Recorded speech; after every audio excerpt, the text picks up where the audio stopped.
Hello प्यारे दोस्तों, नमस्कार। मैं सोनू स्वागत करता हूं आप सबका मैथ्स मीडिया की इस खास पेशकश इंग्लिश विद सोनू के इस प्रोग्राम में। दोस्तों, आज मैं आपके समक्ष सिंपल फ्यूचर टेंस अर्थात सामान्य भविष्य काल के कुछ एक वाक्यों को साझा करने के लिए जा रहा हूं। दोस्तों, इससे पहले कि इस सीरीज में हम आगे बढ़े, आपसे कुछ बातें करना चाहता हूँ, मुलाकातें करना चाहता हूँ। आपकी कार्य क्या है कि इन सारे वो सेंटेंस को आप अपने कॉपी में लिख करके इस पर अधिक से अधिक प्रैक्टिस करें। आपने जरूर सुना होगा, this is practice that makes a man perfect. So you will have to do practice. You will have to do practice on the sentences which I will share with you.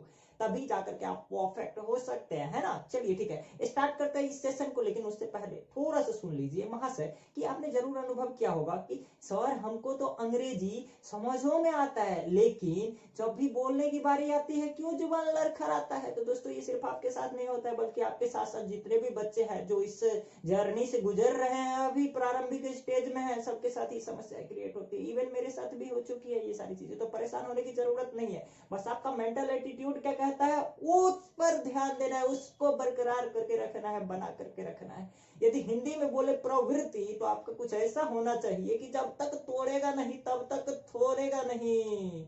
और English में बोले तो आपका attitude कैसा होना चाहिए, never give up वाला, यानी कि कभी नहीं छोड़ने वाला। चलिए बच्चों, स्टार्ट करते हैं आज का सेशन, जो कि है हमारा सिंपल फ्यूचर टेंस, जिसका स्ट्रक्चर होता है सब्जेक्ट प्लस शैल या will plus V1 plus object. लेकिन लेकिन लेकिन बच्चों, हम यहाँ पर शैल या विल का प्रयोग ना करके सिर्फ विल से काम चला लेंगे। आप कहिए कि सर तब शैल यहाँ पर जो है वो तेल लेने तो नहीं जाएगा ना। तो नहीं बच्चों, थोड़ा सा धैर्य बना करके रखे, बिल्कुल बताएंगे शैल का यूज तब हम कहाँ करेंगे। हम विले लेकर के सारा निपटा देंगे, है ना। यही प्रिविलेंस में है, यही प्रचलन में है आज का। तो चलिए स्टार्ट करते हैं हम अपना बेसिक सेंटेंस को लेकर के। तो बच्चों, सबसे पहला सेंटेंस, मैं आऊंगा आई विल कम, मैं जाऊंगा आई विल गो, मैं खाऊंगा आई विल ईट, मैं बैठूंगा आई विल सिट, मैं कहूंगा आई विल से, मैं उससे कल मिलूंगा I will meet him tomorrow, वो कल 10 साल का होगा, he will be 10 years old tomorrow, उनका अगले सप्ताह विवाह होगा, they will get married next week,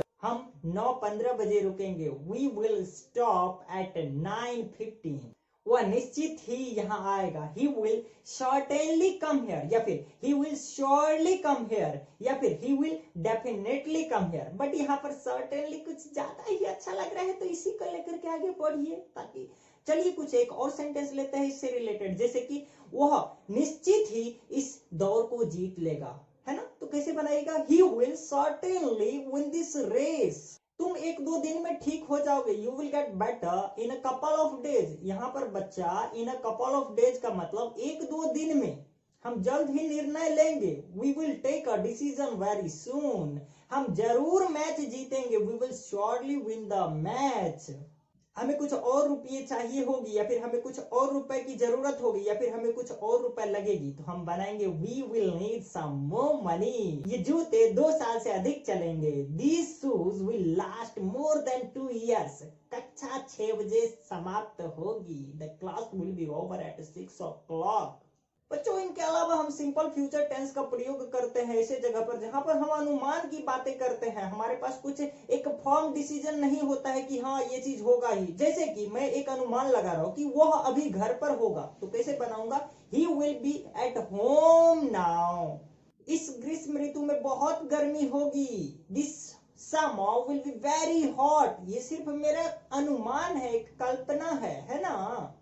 आम इस साल बहुत सस्ते होंगे, mangoes will be very cheap this year.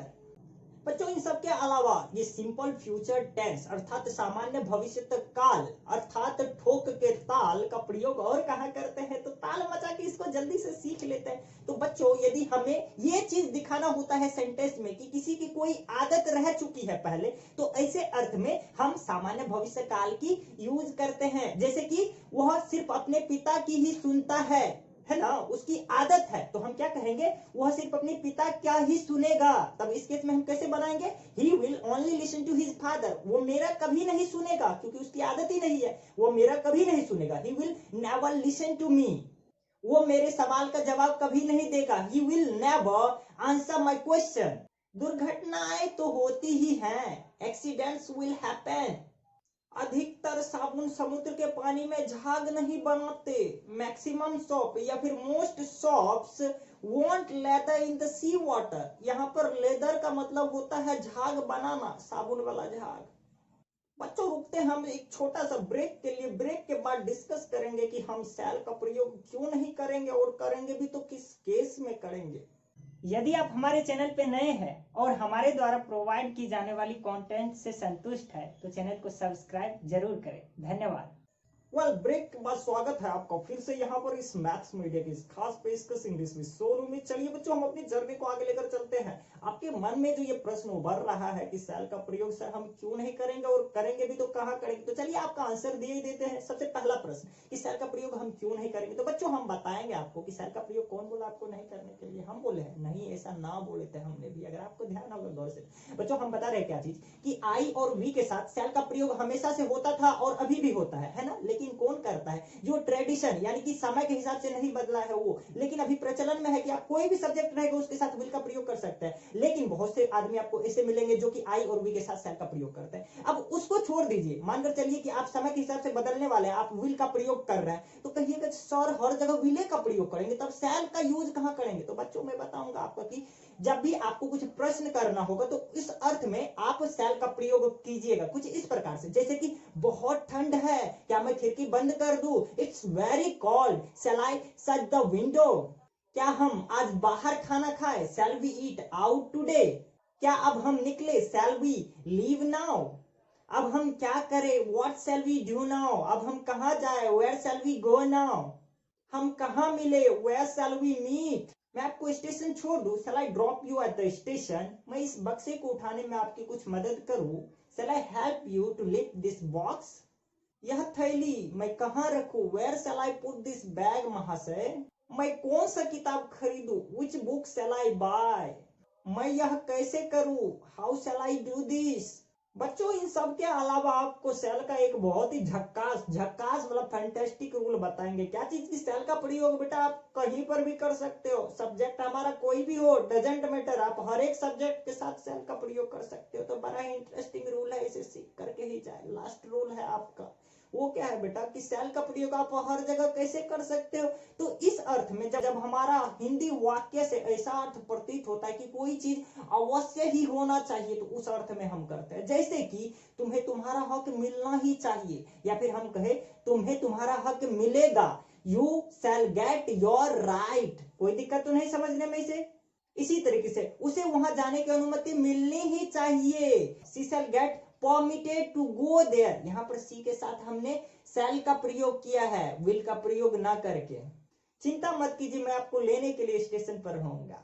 Don't worry, I will be there to receive you at the station. मैं उसे यहाँ आने नहीं दूंगा। I won't let him come here. या तो सामान्य अर्थ में बनाते हैं ना बच्चों। यदि इसी को थोड़ा सा डिफरेंट करके अर्थ कुछ इस प्रकार से हो जाए कि मैं इस बात का निरीक्षण करूंगा, मैं इस बात का देखभाल करूंगा, मैं इस बात का निगरानी रखूंगा कि वो यहाँ पर नहीं आएगा, तो इस अर्थ में वो यहाँ पर नहीं आएगा का ट्रांसलेशन होगा दे शैल नॉट कम हियर। यहाँ पर दे के साथ हमने विल का प्रयोग नहीं किया है, दे शैल नॉट कम हियर।